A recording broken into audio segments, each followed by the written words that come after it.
அஸ்ஸலாமு அலைக்கும் வரஹ்மத்துல்லாஹி வபரகாத்துஹு. நான் டாக்டர் எம்ஆர்எம், புகழ்பெற்ற புத்தளம் காதி நீதிபதி. தற்போது புத்தளத்தில் வசிக்கின்றேன். சொந்த ஒரு வெளிகமம். அதே நேரம் பேராதனை பல்கலைக்கழகத்திலே கல்வி கற்றொருவர், கொழும்பு பல்கலைக்கழகம், அதே போல் ரஜரற்ற வவுனியா, மாலைதீவு எல்லா நிறுவனங்களிலும் வேலை செய்தேன். சவுதி அரேபியாவிலே இருந்தேன். பல தடவை உம்ராக்களை சென்றேன். மக்கா மதீனாவில் பல நாட்கள் தங்கியிருந்தேன். மட்டுமல்ல, ஐரோப்பிய வாழ்வில் பாரிய ஒரு செல்வாக்கையும் தாக்கத்தையும் கொண்டு வந்த ஒருவர்.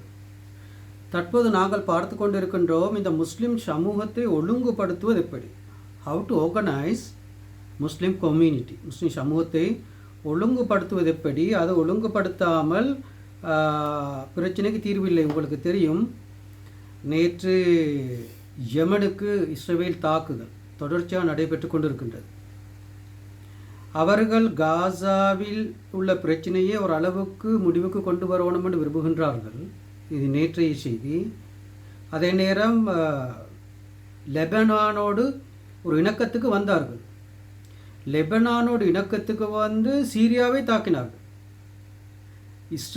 காசாவோடு இணக்கத்துக்கு வந்து யமனை முற்றாக அளிப்பதற்கான சதித்திட்டங்களை மேற்கத்திய சிந்தனையாளர்களும் மேற்கத்திய இராணுவ இயந்திரமும் இஸ்ரேலின் ஊடாக செய்ய முனைகின்றது. உங்களுக்கு தெரியும், யெமனில் ஒரு ஆபத்து ஏற்பட்டால் அதை தாண்டி இருக்கின்ற பகுதிகளும், அதே நேரம் சவுதி அரேபியாவுக்குள் பாரிய ஒரு பிரச்சனை வருவதற்கான வாய்ப்பில் இருக்கின்றது. அதே நேரம் நீங்கள் பார்க்கலாம், இந்த இஸ்ரேல் என்ற நாடு லெபனானுக்கு அநியாயம் செய்கின்றது, காசா பாலஸ்தீனத்துக்கு அநியாயம் செய்கின்றது, சீரியாவுக்கு அநியாயம் செய்கின்றது, யெமனுக்கு அநியாயம் செய்கின்றது. ஆனால் இதுவரைக்கும் ஜோர்தானுக்கு எந்த ஒன்றையும் செய்யவில்லை என்பதை நாங்கள் கண்டோம். சவுதி அரேபியா அதே நேரம் ஈரானுக்கு அநியாயம் செய்கின்றது, ஈராக்குக்கு அநியாயம் செய்கின்றது. ஒரு நாடு அந்த பிராந்தியத்தில் பாரிய ஒரு அச்சுறுத்தலாக மாறியிருப்பதை நீங்கள் காணுகின்றீர்கள்.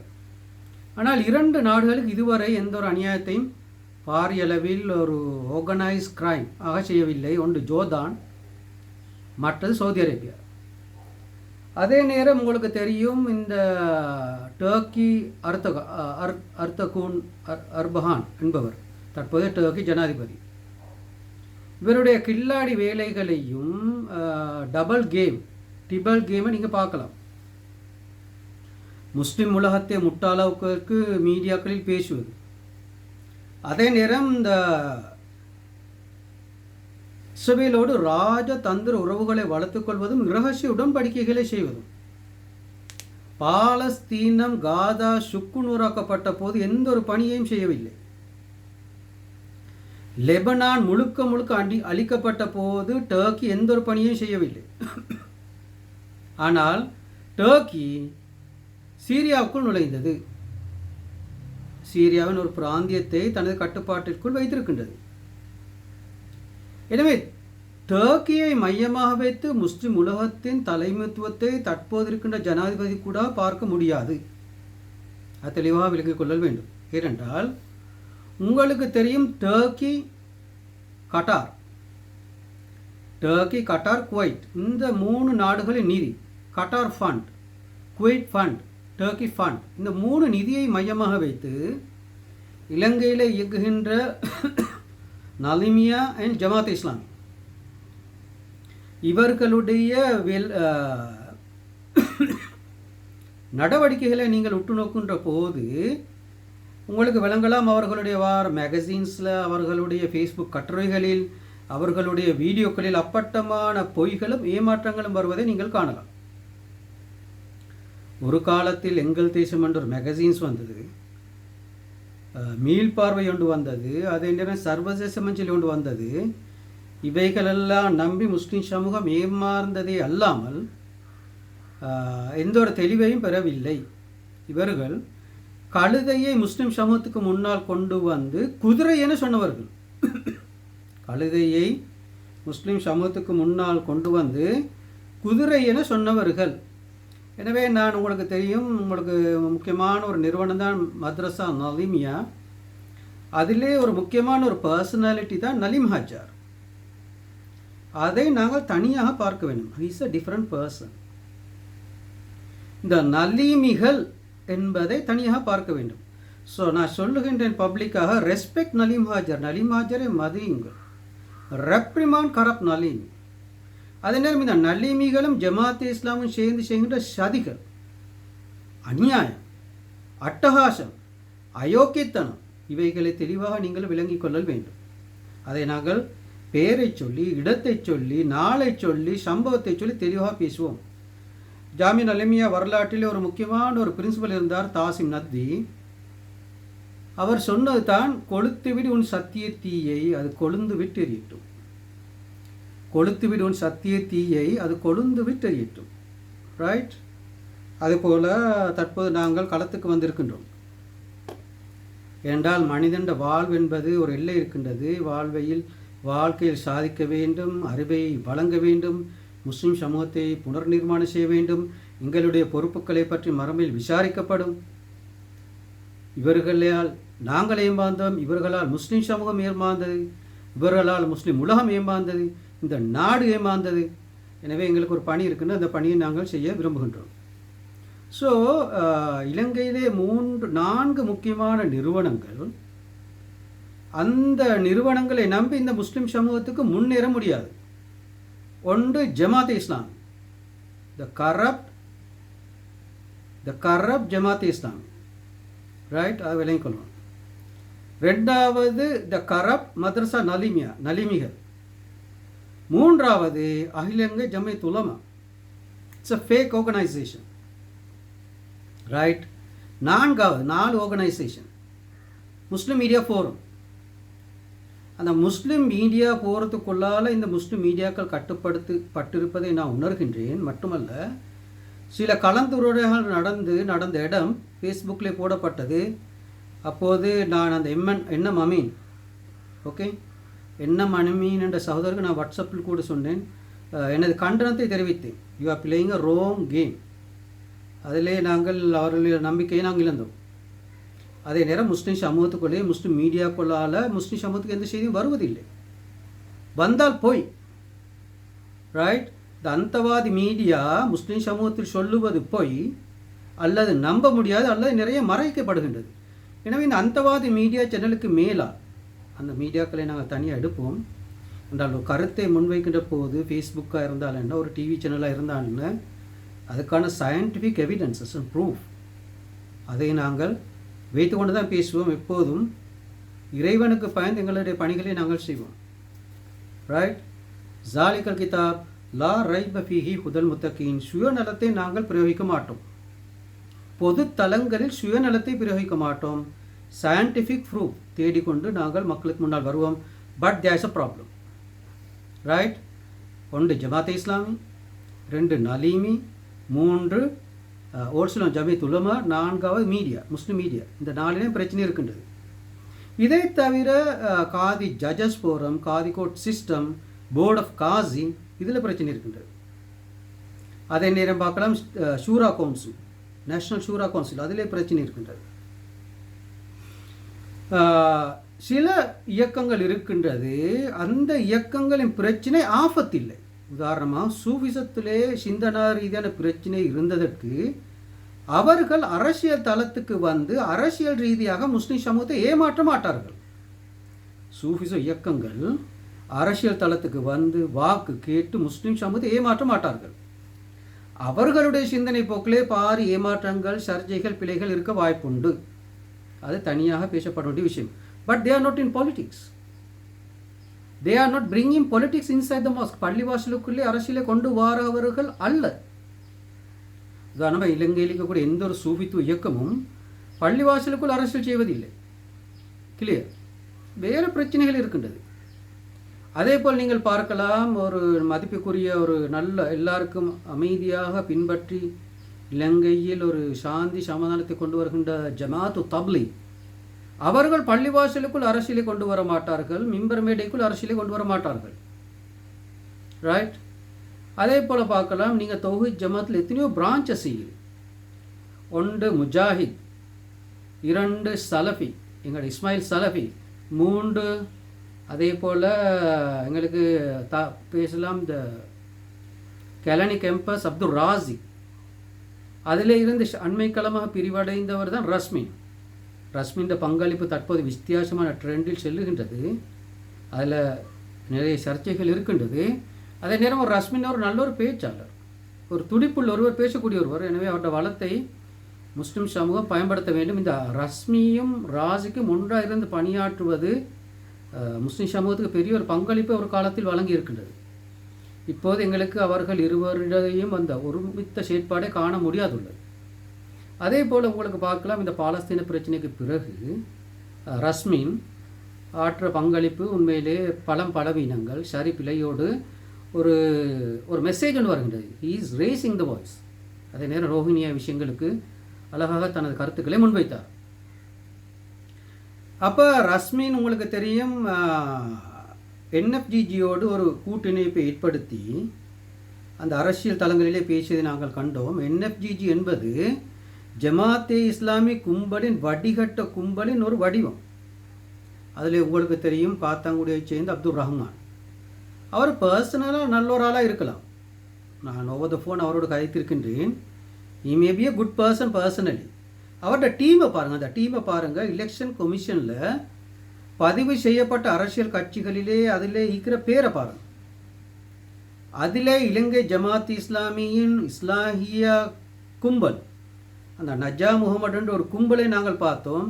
பாட்டு மோசமான, பாட்டு கீழ்த்தரமான ஒரு அயோக்கியனுடைய சொல்லலாம். ரைட், நஜா முகமது என்பவர் பட்டு மோசமான, பட்டு கீழ்த்தரமான ஒரு அயோக்கியனுடைய சொல்லலாம். அதை எனக்கு பேராதனை பல்கலைக்கழகத்திலிருந்து லண்டன் வாழ்க்கை முதல் இன்று வரும் வரை எனக்கு தெரியும். பேராதனை பல்கலைக்கழகத்திலே நான் மிகவும் புகழ்பெற்ற ஒருவன். அப்போது நான் ரிஹான்ஸ், ஹோட்டல் ரிஹான்ஸ், பேராதனை பல்கலைக்கழக வாழ்க்கையிலே ஹோட்டல் ரிஹான்ஸ்லேயே ஒரு கான்ஃபரன்ஸ்னே வைத்தேன். ரமலானில் ஒரு கான்ஃபரன்ஸ். அதில் இந்த முஸ்லீம் எக்கானமிஸ்ட் அசோசியேஷன் சம்பந்தமான ஒரு கான்ஃபரன்ஸை வைத்தேன். அதுக்கு இன்விடேஷன் இல்லாமல் ஸ்பை, உங்களுக்கு தெரியும் ஸ்பை என்றால் யார்? ஜமாத் இஸ்லாமி இஸ்லாஹி நஜா முகமது ஸ்பையாக வந்து நுழைந்ததை நான் பார்த்தேன். மட்டுமல்ல, என்னுடைய அந்த ஸ்டூடெண்ட்ஸை பின்னாலிருந்து குழப்பியதை நான் பார்த்தேன்.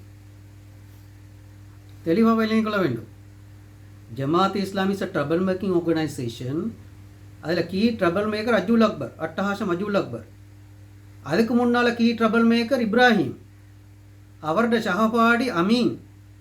இவர்கள் பேராதனை பல்கலைக்கழகத்திலே நாசமாக்கி, கொழும்பு பல்கலைக்கழகத்தை நாசமாக்கி, இப்போ தென்கிழக்கு பல்கலைக்கழகம், ஈஸ்டர்ன் பல்கலைக்கழகங்கள்லாம் இவர்களுடைய கும்பல்கள் வியாபித்திருக்கின்றார்கள். இவர்கள் எப்படி அதை நாசமாக்கினார்கள் என்பதை நாங்கள் அதை அழகாக ஒரு இன்டெலிஜென்ஸுக்குள்ளால் கொண்டு வருவோம். இலங்கைக்கு இன்டெலிஜென்ஸ் பிரிவு ஒன்று இருக்குது, இலங்கைக்கு ஒரு போலீஸ் பிரிவு ஒன்று இருக்குது. அது அழகாக அதுக்குள்ளால் கொண்டு வருவோம். அதே நேரம் அதுக்கான விஞ்ஞான பூர்வமாக கொண்டு வரும். அதே நேரம் நான் பப்ளிக்காக நான் பேச்சுக்கு ஒரு I will come media and public என்ன முகத்தை காட்டி நான் பேசுவேன். எந்த அண்டர் கிரவுண்ட் கேமிங்கில் face to face deal the problem. எனவே இந்த பேராதனை பல்கலைக்கழகத்திலே நான் ஒரு மீட்டிங்கோடு வைத்தேன் ஹோட்டல் ரிஹான்ஸ்லேயே. அந்த ஜமாத் இஸ்லாமி இஸ்லாஹியா அந்த கும்பல் நஜா முகமதுக்கு the worst and disgusting rubbish man. இவனுக்கு இன்விடேஷன் நாங்கள் கொடுக்கல, அவருக்கு இன்விடேஷன் நாங்கள் இல்லை. இன்விடேஷன் இல்லாமல் ப்ரோக்ராமுக்கு வந்ததை நான் கண்டேன். அந்த ஃபோட்டோவை நான் காட்டுகின்றேன். அதாவது இவர் என்ன செய்கின்றார், இவருடைய பலம் என்ன கதைக்கிறார், அதிலிருந்து திரைக்கு பின்னால் சதிகளை தீட்டியதை நாங்கள் பார்த்தோம். இதுவரைக்கும் எனக்கு மூஞ்சுக்கு மூஞ்சி சந்திக்கவில்லை, ஃபேஸ் டு ஃபேஸ் சந்திக்கவில்லை. இருந்தாலும் அந்த எனக்கு ஆழமான ஒரு இணைப்பொண்டு இருந்தது. ஒரு கட்டத்திலே இலங்கையிலே எனக்கு அறிவு சிந்தனையில் பங்காற்றிய ஒரு இயக்கம் என்ற வகையிலும் ஒரு மனிதனை ஒரே அடிக்கே நாங்கள் குற்றவாளியாக பார்க்கக்கூடாது. உங்களுக்கு தெரியும், உமர் ரலியல்லாஹு தஆலா அன்ஹு அவர்கள் ரசூலுல்லாவை கொலை செய்ய வந்தொருவர், ஹிந்தா அபு சுஃபியானை கொலை செய்தொருவர். எனவே அந்த மாற்றத்துக்கான கதவுகளை திறந்திருக்க வேண்டும் என்பதற்காக லண்டன் வாழ்க்கையில் நான் சில தொடர்புகளை மேற்கொண்டேன். பிறகு குரோல் என்ற ஒரு இடத்துக்குள் வந்து அடுத்த அட்டகாசத்தை செய்தார். தூக்கி வீசப்பட்டார். டஸ்ட்பின், உங்களுக்கு தெரியும் செத்த எலியை தூக்கி டஸ்ட்பின் எப்படி போடுவோம், அது மாதிரி தூக்கி வீசப்பட்டார். மட்டுமல்ல, படு தோல்வியடைந்து நாரி எந்த ஒரு மரியாதையும் இல்லாமல் அந்த ஏரியாவில் வெளியேறியதை நாங்கள் பார்த்தோம். அதே நேரம் நான் வாட்ஸ்அப்பில் மட்டுமல்ல நேரடியாக கூட விவாதம் செய்கின்ற ஒருவன். I am calling for debates, dialogue discussion debates. பேரை சொல்லி, இயக்கத்தை சொல்லி, சம்பவத்தை சொல்லி, ஃபோன் நம்பரை சொல்லி நான் உங்களை அழைக்கின்றேன். ஸோ அந்த குரோலியிலே, லண்டன் UK குரோலியிலே நாங்கள் சில பணிகளை ஆரம்பித்தோம். உண்மையில் எனக்கு முன்னால் சில பணிகள் நடைபெற்றன, இல்லைன்னு சொல்லவில்லை. But I did a solid work. பின்னால் அந்த செல்வாக்குக்காக இன்னொரு டைம் சான்சன் கொடுத்து பார்ப்போம் சொன்னால் படு மோசமான வேலைகளை செய்தார். படு தோல்வியடைந்து குரோலியிலிருந்து வெளியேறினார். ரைட். தற்போது இந்த சோசியல் ஜஸ்டிஸ் பார்ட்டி, உங்களுக்கு தெரியும், நீதி என்றால் அந்த ஜஸ்டிஸ் என்ற வேர்டுக்கும் அந்த ஜமாத் இஸ்லாமி நஜா முகமதுக்கு எந்த ஒரு சம்பந்தமே இல்லை. ஜஸ்டிஸ் என்ற வேர்டுக்கும் நீதி என்ற வேர்டுக்கும் அட்டஹாசம் அஜுல் அக்பருக்கும் எந்த ஒரு சம்பந்தம் இல்லை. ரைட். நாங்கள் புத்தளத்திலே கண்டோம், மின்ஹாஜ் என்று சொல்லி ஒரு நபரை புத்தளத்திலே கண்டோம். அவரை நான் லண்டனில் சந்தித்திருக்கின்றேன். இவர்களெல்லாம் இஸ்லாமிய production, Ajul Akbar Naleemiah production, AC Agar Mohammed Naleemiah production. என்ன செய்கின்றார்கள் என்று நாங்கள் சொல்லுகின்றோம். எனவே நான் ஒரு கேள்வி கேட்கின்றேன், ஜாமியா நலீமியா அருளா ஆஃபத்தான்னு கேட்குறேன். ஜாமியா நலீமியா ஒரு நல்ல மனிதனின் மதரசா, அருளா ஆஃபத்தா? Scientific proof we are going to come. எனவே நாங்கள் பார்க்கலாம், இந்த புத்தகத்தில் அட்டகாசம், பொக்கஹராம், முஸ்லிம் அரசு அட்டகாசங்களை நாங்கள் கண்டோம். நீதிபதிக்கு எதிராக செய்த சதிகளை கண்டோம். பள்ளிவாசலுக்குள் இருந்து லெட்டர் ஹெட்களை யூஸ் பண்ணி பழைய நிர்வாகம் 2023 இருந்த நிர்வாகம் போய் கடிதங்களை எழுப்பினே கண்டோம். பள்ளிவாசலில் என்னை அழைத்து, புத்தளம் பெரிய பள்ளிவாசல் என்னை அழைத்து நீதிபதியாக இருக்கின்ற போது என்னை முசாபா செய்து அனைத்து மோந்து ஒரு நல்ல ஒரு முஸ்லீமாக நடித்தார்கள். பின்னால் சதி இருப்பதை நாங்கள் கண்டோம். இப்படி புத்தளம் ஜமாத் இஸ்லாத்துக்கும் எந்த தொடர்பும் இல்லை. இந்த பொக்கஹாராம், புத்தளத்தில் இருக்கக்கூடிய பொக்கஹாராமுக்கும் புத்தளத்தில் இருக்கின்ற இந்த முஸ்லீம் RSS ஜமாத் இஸ்லாமிக்கும் நலிமிகளுக்கும் எந்த தொடர்பும் இல்லை என்பதை பகிரங்கமாக நான் சொல்லுகின்றேன். அதை நாங்கள் புத்தளத்திலே பார்த்தோம். இவர்களெல்லாம் முன்னால் வரவில்லை. ரைட். இவர்கள் முன்னால் வாரவர்கள் அல்ல, சதிகளை திரைக்கு பின்னால் வந்து செய்கின்றவர்கள். அதை நாங்கள் பார்த்தோம். திரும்ப அதே விஷயத்தை நாங்கள் பேசிக்கொண்டிருப்பதில்லை. இதற்கு பிறகு நடக்க வேண்டிய பணிகளை நாங்கள் செய்வோம். எனவே இன்று நாம் வருவது இந்த முஸ்லிம் சமூகத்தை ஒழுங்குபடுத்துதல் என்ற நிலைப்பாட்டிலே நான் 5 இயக்கங்களை இப்போது கொண்டு வருகின்றேன். There are 5. நான் ஏற்கனவே 4 சொல்லி அந்த ஜமியத்துல் உலமா, தேசிய Shura council, all fake organisation, Jamaat Islami toxic organisation, Naleemiah corrupt organisation, அதே நேரம் Muslim media forum, Muslim media at a failure at a discussing organisations. அந்த முஸ்லீம் மீடியாக்குள்ளே யார் யார் இருக்கிறாங்கன்றெல்லாம் நான் சொல்லுவேன். எனவே முஸ்லீம் சமூகம் தனது தலைமைத்துவத்தை இழந்திருக்கின்றது. இவர்களுக்கு மீடியாவுக்கு முன்னால் வர முடியாது. அவர்களுடைய மதரசாவுக்கே நாங்கள் விவாதத்துக்கு வருவோம் என்றால் வர முடியாது. முஸ்லீம் சமூகத்துக்கு முன்னால் வர முடியாது. எனவே இந்த தோல்வியடைந்த ஆர்கனைசேஷன்களை நம்பி முஸ்லீம் சமூகம் கடைசி வரை தோல்வியில் செல்லும். So we are doing our work. பகிரங்கமாக பேசுகின்றோம். திஸ் இஸ் மீ என்ற கான்டாக்ட் நம்பர் எல்லாம் பப்ளிக்கில் இருக்கின்றது. நாங்கள் விவாதத்துக்கு வருவோம். அந்த விவாதம் இந்த நாடு முழுக்க பார்த்து கொண்டிருக்கணும். சிங்கள சமூகம் பார்த்து கொண்டிருக்கணும், தமிழ் சமூகம் பார்த்து கொண்டிருக்கணும், கிறிஸ்தவ சமூகம் பார்த்து கொண்டிருக்கணும். அவ்வளவு பேருக்கு முன்னால் 3 பாசையிலும் அந்த விவாதம் நடக்கும். ஐ ஆம் கமிங். ரைட். நான் வருவேன். It must be in the national TV channel with a fair panel of judges. Right. நாங்கள் வருவோம். இந்த முஸ்லீம் சமூகத்தில் இந்த clean Sri Lanka, clean Puttalam, clean Jamia Naleemiah, clean also Jamiyathul Ulama, clean national Shura council, clean Muslim media forum. Right. இப்படி க்ளீன் பண்ணுவதற்கு நிறைய தளங்கள் இருக்கின்றது. We will do it. உங்களுக்கு தெரியும், நாங்கள் முஸ்லீம் சமூகத்தை ஒழுங்குபடுத்துவதற்கு மதரசாக்களோ முல்லாக்களோடு சேர்ந்து பணியாற்றுவர்கள் அல்ல என்று நாங்கள் ஏற்கனவே தெரிஞ்ச ஒரு விடயம். Don't waste your time with us. உதாரணத்துக்கு இந்த நலிமிகளோட கொள்கை என்ன, அவங்க பேசுகிற இஸ்லாம் என்ன, அவங்களோட விஷன் என்ன, மிஷன் என்ன, ஒன்றுமே எங்களுக்கு தெரியாது. Wasting time. ஜமாத் இஸ்லாம் எங்கே போகுது? Wasting your time. Jammiyathul Ulama எங்கே போகுது? Wasting your time. தேசிய ஷூரா கவுன்சில் எங்கே போகுது? Wasting your time. அதே மாதிரி முஸ்லீம் லீக் ஒன்று இருக்குது பேருவல்ல, அது எங்கே போகுது? Wasting your time. இப்படி முஸ்லீம் சமூகத்திலே போலிகள் எல்லா இடத்துலையும் இருக்கின்றது. உங்களுக்கு தெரியும், சூரத் துராத் 17 ஒரு பாச்சனம் அன்சல் மினசமா இமான், அழுக்கு நுரைகள் மேலே இருக்கின்றது. அது சம்பந்தமான ஒரு அல்குர்ஆன் வசனம் சூரத்து ராதில் இருக்கின்றது. அவ்வாறு கூறிவிட்டு அல்லாஹ் கூறுகின்றான், கஸாலிக யுலிபில்லாஹுல் ஹக்க பில் பாத்தில். இந்த அழுக்கு நுரையும் மனிதனுக்கு பயனுள்ள தண்ணீரும், அழுக்கு நுரையும் இந்த மனிதனுக்கு பயனுள்ள தங்கம் வெள்ளி போன்ற ஆபரணங்கள் இந்த அல்குர்ஆனிலே சூரத்து ராதில் இருக்கின்றது. அதை வாசிக்கவும். தொடர்ந்தும் இதை பேசாமல் we are coming to the point. நாங்கள் பகிரங்க விவாதத்துக்கு வருவோம். அது லைவில் இருக்கணும்.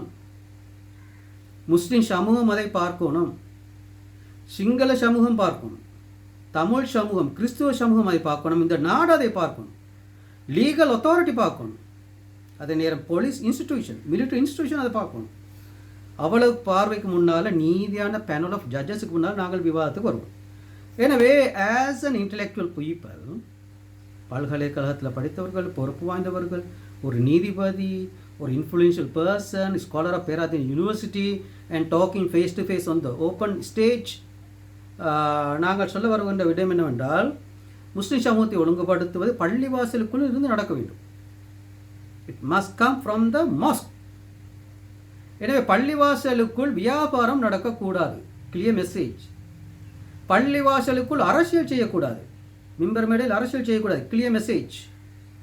அங்கே நீதியாக கொத்துபா மேடைகள் பங்கிடப்பட வேண்டும், பெண்கள் உள்வாங்க வேண்டும், இளைஞர்கள் உள்வாங்கப்பட வேண்டும், புத்திஜீவிகள், குறிப்பாக த ரோல் ஆஃப் இன்டலெக்சுவல்ஸ் உள்வாங்கப்பட வேண்டும் என கூறி இந்த பள்ளிவாசலை ஒழுங்குபடுத்துவதிலிருந்து எங்களுடைய பணியை ஆரம்பிப்போம். முஸ்லிம் சமூகத்தில் இருக்கின்ற பிரச்சினை ஒரு வீட்டுக்குள் இருந்து, ஒரு ஊரில் இருந்து, ஒரு டிஸ்ட்ரிக்டில் இருந்து, ஒரு ப்ரொவின்ஸ், இலங்கை, இந்தியா, அப்படி மியான்மார், சர்வதேச உலகம் முழுக்க இந்த முஸ்லிம் சமூகம் பிரச்சனைகளை நோக்கி கொண்டிருக்கின்றது. ஒரு நல்ல தலைவரை காட்ட முடியாது, ஒரு நல்ல முஸ்லிம் உலக தலைவரை காட்ட முடியாது. ஓடிய தலைவர்கள் தான் நாங்கள் கண்டோம். ஒரு நல்ல பெண் தலைவியை காட்ட முடியாது, என்றால் அதை இஸ்லாம் ஏற்றுக்கொள்ளவில்லை என்ற ஒரு சிந்தனை போக்கு. ஒரு நல்ல ஒரு ஆர்டிஸ்ட் சில ராகங்களை ரசிக்க முடியாது, பிகாஸ் அந்தவாதி. ரைட்? ஒரு நல்ல பல்கலைக்கழகம் ஒன்றை செய்ய முடியாது, பிகாஸ் அந்தவாதி.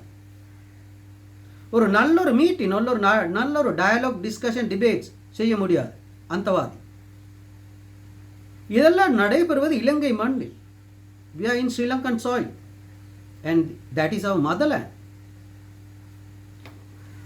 Majority புத்தர் இருக்கின்ற நாடு.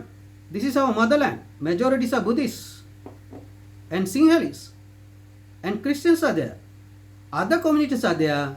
உங்களுக்கு தெரியும், பேருவல பள்ளிவாசலில் நடந்த ஒரு அசம்பாவிதம். பேருவல பள்ளிவாசலில் நடந்த ஒரு அசம்பாவிதம், பள்ளிவாசல் தீ பற்றி எரிந்தது. அதுக்கு முஸ்லீம் அல்லாதவர் காரணம் அல்ல, முஸ்லீம்கள் தான் காரணம். முஸ்லீம்கள் தான் அந்த பள்ளிவாசல் எரிப்புக்கு காரணம் மட்டுமல்ல, ஒரு தந்தை, அந்த குடும்பம் நிற்கதிகார நிலைக்கு தள்ளப்பட்டார். மற்றவர்களுக்கு விரல் நீட்ட முன்னால் பிரச்சனை உங்கள் பக்கம் இருப்பதை நீங்கள் ஏற்றுக்கொள்ள வேண்டும். See the mirror, problem is with us. Ilangai majority Buddhist nation. அங்கே இந்த அல்குர்ஆனிய சட்டங்களை கொண்டு வரலாமா? ரைட்? ஒரு மெஜாரிட்டி புத்திஸ்ட் நாட்டில் அல்குர்ஆனிய சட்டங்களை இம்ப்ளிமெண்ட் பண்ண முடியுமா? Simple question. இந்த சட்டம் வந்தது கிலாஃபா ஆட்சிக்கு வந்த சட்டம். திஸ் இஸ் ஃபார் கிலாஃபா system, not for Sri Lanka. Right? உதாரணத்துக்கு முக்கோணத்தை காண வந்த அந்த ஃபார்முலாவை மையமாக வைத்து வட்டத்தின் பரப்பளவை காண முடியாது.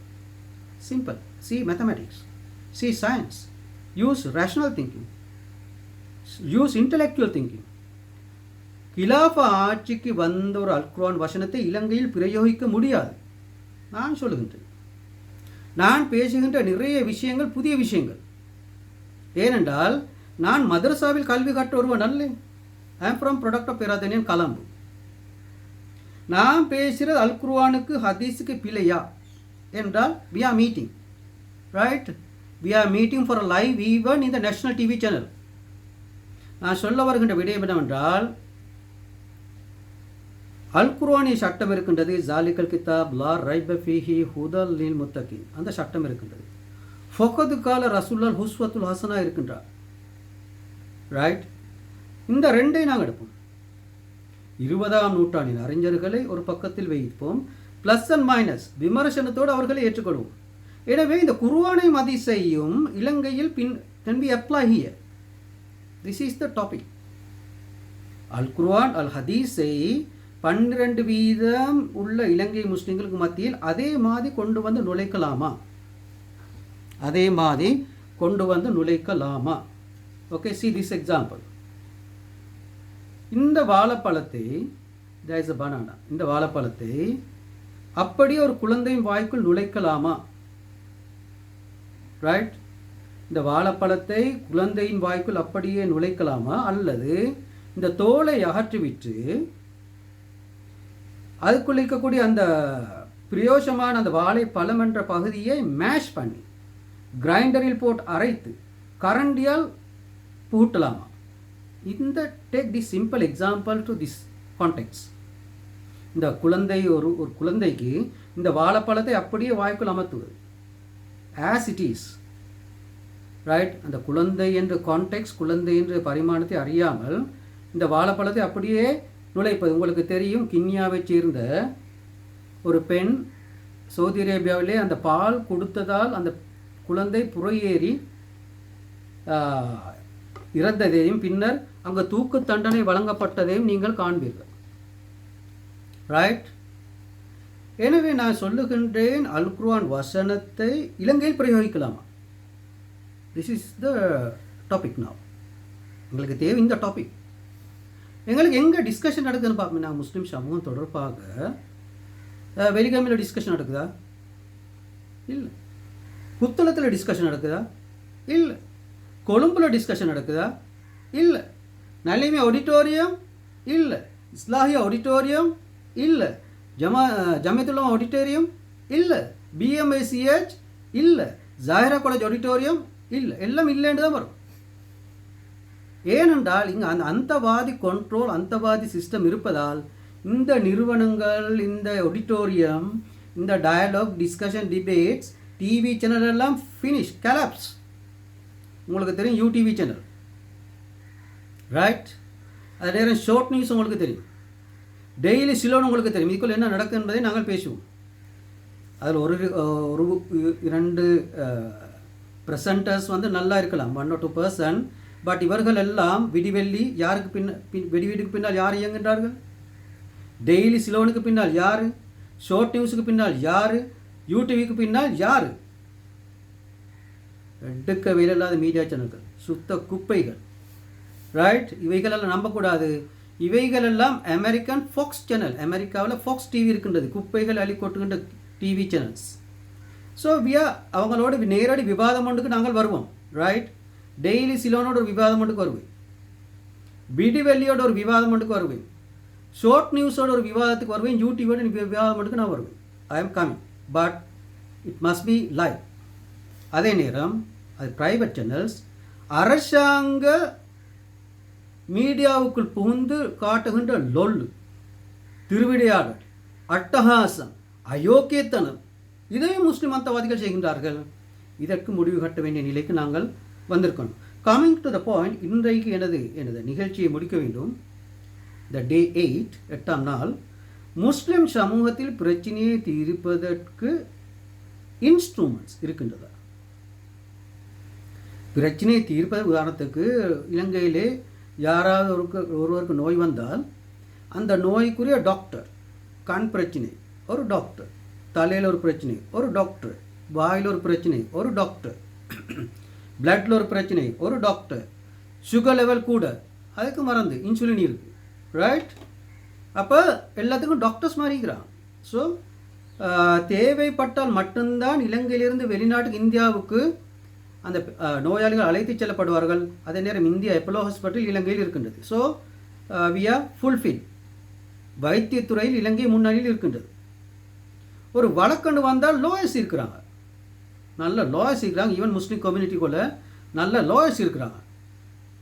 நீங்கள் பார்க்கலாம், அந்த களுத்துறையை சேர்ந்த எட்டோனியோ அலிசப்ரி முன்னாள் கோத்தாபய ராஜபக்ஷவின் ஆட்சியிலே பங்காற்றிய அந்த அலிசப்ரி, இந்த புத்தளம் குப்பேன் அலிசப்ரி அல்ல, புத்தளம் கல்பிரேட் அந்த பொம்பளக்கல்ல அலிசப்ரி அல்ல, நான் பேசுகிற களுத்துறை அலிசப்ரி எட்டோனியட்லோ அவரோட அந்த லோ நாலேஜ், அவரோட சட்ட அறிவும், அதே நேரம் நான் அவருடைய எல்லா ப்ரோக்ராம்ஸையும் ஃபாலோ பண்ணின ஒருவன், அந்த சட்ட அறிவு, அந்த வட்டத்துக்கு வெளியால் அவருக்குள்ள அறிவு, எக்கனாமிக்ஸை பற்றிய அறிவு, தற்போதைய குளோபல் கான்டெக்ஸ் அறிவு, வேர்ல்டு அஃபேர்ஸை பற்றிய அறிவு, அதே நேரம் இந்த பிரச்சனைகளை கையாளுகின்ற விதங்கள், உண்மையிலே ஒரு இலங்கையில் இருக்கக்கூடிய ஒரு நல்ல ஒரு அரசியல்வாதியாக நான் அவரை பார்த்தேன். என் ஃபேஸ்புக் தளங்களிலே அந்த எட்டோனியட்லோ president councillor Ali Sabry Kalutara, right, அமைச்சராக இருந்த அலிசப்ரி பாருங்கள், நீதி அமைச்சராக இருந்தார், பொருளாதார அமைச்சராக இருந்தார், நிதி அமைச்சராக இருந்தார், அதே நேரம் இந்த சர்வதேச உறவுகளுக்கான அமைச்சராக இருந்தார்.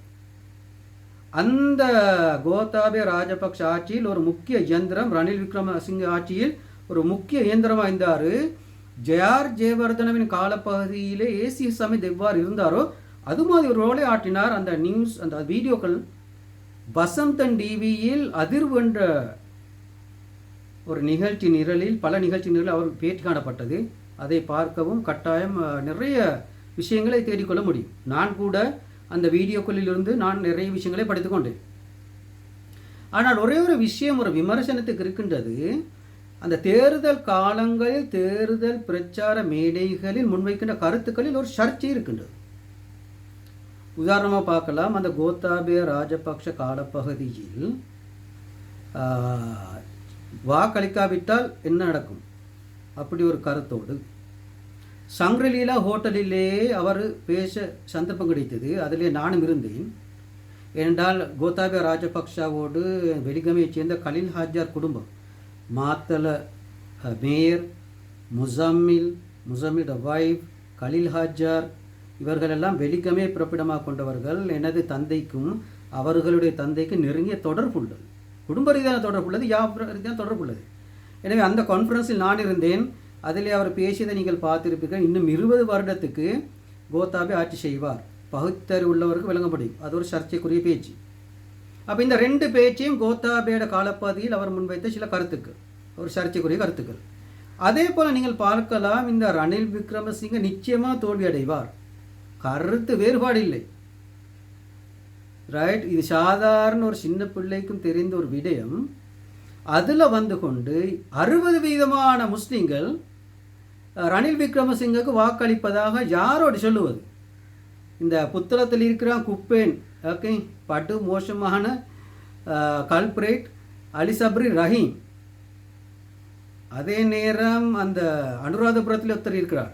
இப்படி ஒரு டீம், கரப்ட் டீம், இதோடு சேர்ந்து கொண்டு ஒரு கௌரவமான ஒரு ஆள் முஸ்லீம் சமூகத்தில் 60% ரணில் விக்ரமசிங்கக்கு வாக்களிப்பதாக நாங்கள் அறிய வந்திருக்கின்றோம் என்றால் அதோட பாரதூரமான பேச்சை பாருங்கள், அந்த பேச்சில் இருக்கக்கூடிய பாரதூரத்தை பாருங்கள். எந்த சயின்டிஃபிக் எந்த எவிடன்ஸும் இல்லாமல். அப்படி என்றால் ஆசாத் சாதி ஏன் தோத்தார்? கலம்பு டிஸ்ட்ரிக்டில் ஆசாத் சாதி படு தோல்வி. முஸ்லீம் சமூகத்துக்கு தேவையான ஒரு ஆளுமை ஆசாத் சாதி, ஒரு நல்ல ஒரு வாய்ஸ். முஜிபுர் ரஹ்மான் ஏன் வெந்தார்? முஜிபுர் ரஹ்மான் வெல்லுகிறாரு, மறைக்கார் வெல்லுகிறாரு, ஆசாத் சாலி தோக்குறாரு. எனவே அங்கே 60% மட்டும் 1% நான் நினைக்க மாட்டேன் அந்த ரணில் விக்ரமசிங்காவுக்கு நோக்கிய நகர்வுகள் அங்கு நடக்கவில்லை. எனவே பொய்களை கொண்டு வந்து குவிக்கின்ற போது அது முஸ்லீம் சமூகம் 60%. அப்போ 40% தான் மற்ற கட்சிகளுக்கு போகுது, சஜித்துக்கு போகுது, அங்கல்ல அனுரகுமார திசாநாயக்க போகுது. விஞ்ஞானத்துக்கு உதவாத, கொமன் சென்ஸுக்கு உதவாத கருத்துக்களை மீடியாக்களில் போடுவதை நான் மன வருத்தத்தோடு இந்த இடத்தில் கூறுகின்றேன். ஆனால் இருக்கின்ற அரசியல்வாதிகளிலே ஒரு விஷயதாரே அலிசப்ரி. இப்போ முன்னாள்னு சொல்லலாமே, அவர் ஆட்சியில் இருக்கின்ற போதும் இப்போ வந்தாலும் ஒரு சப்ஜெக்டோட ஒரு விஷயத்தை அணுகக்கூடிய ஒருவர். அவரோட பேச்சிலே மெட்டர்ஸ் அது உங்களுக்கு தெரியும் ஏன் அறிவு பின்னணி, எனக்கு எல்லா பாடங்களிலும் இருக்கக்கூடிய தொடர்பு, உலக அளவில் இருக்கக்கூடிய லிங்க், சர்வதேச நிறுவனங்களோடு இருக்கக்கூடிய தொடர்புகள். எனவே நான் சொல்லுகின்றேன், அவ்வளோ பின்னணியோடு இருந்து கொண்டு அந்த அட்டார்னி பிரசிடென்ட் கவுன்சில் அலி சப்ரி ஒரு விஷயத்தார், இஸ் அ ரிசோர்ஸ் பர்சன். எனவே இன்னும் ஒரு அமைப்பிலே ஏதோ ஒரு வகையிலே முஸ்லீம் சமூகத்துக்கு பாராளுமன்றத்துக்கு அவர் வர முடியும் என்றால் அது பாரி ஒரு தாக்கத்தை கொண்டு வரும். மட்டுமல்ல, அவர் செஞ்சது செய்ய இயலாது, அதில் கருத்து வேறுபாடுகள் இருக்கின்றது. ரைட். அந்த கொரோனா காலங்களில் அவர் எடுத்த சில முன்னெடுப்புகளை பற்றி நான் அந்த வீடியோக்கள் நேரடியாக பார்த்தேன். அதே நேரம் அந்த நேரடியாக the top authority as a Muslim minority top authority, நீங்கள் அதை விளங்கணும், அந்த கான்டெக்ட் விளங்கணும். ஒரு சிறுபான்மை சமூகத்தில் இருந்த ஒருவர் டிரெக்டாக நாட்டோட டாப் அத்தாரிட்டியோடு இருக்கக்கூடிய அந்த லிங்க், தட் இஸ் பவர்ஃபுல். எனவே கூறி நான் இன்றைக்கு உள்ள கருத்தை முடிக்கின்றேன். உங்களுக்கு தெரியும், முஸ்லீம் சமூகத்திலே பிரச்சனைகளை முடிப்பதற்கான வழிகாட்டல் இல்லை, வழி இல்லை. there is no instruments, there is no discussion, there is no organization, there is no circles, there is no academy, there is no constitution, there is no road map. உதாரணமாக நாங்கள் பார்ப்போம், இந்த இதை மீன்பிடிக்கிற ஒரு சின்ன பிள்ளைக்கு தெரிஞ்ச ஒரு விஷயம். சிம்பிள் எக்ஸாம்பிள், இதில் பெரிய ஒரு விஷயம் இருக்கின்றது. Simple example,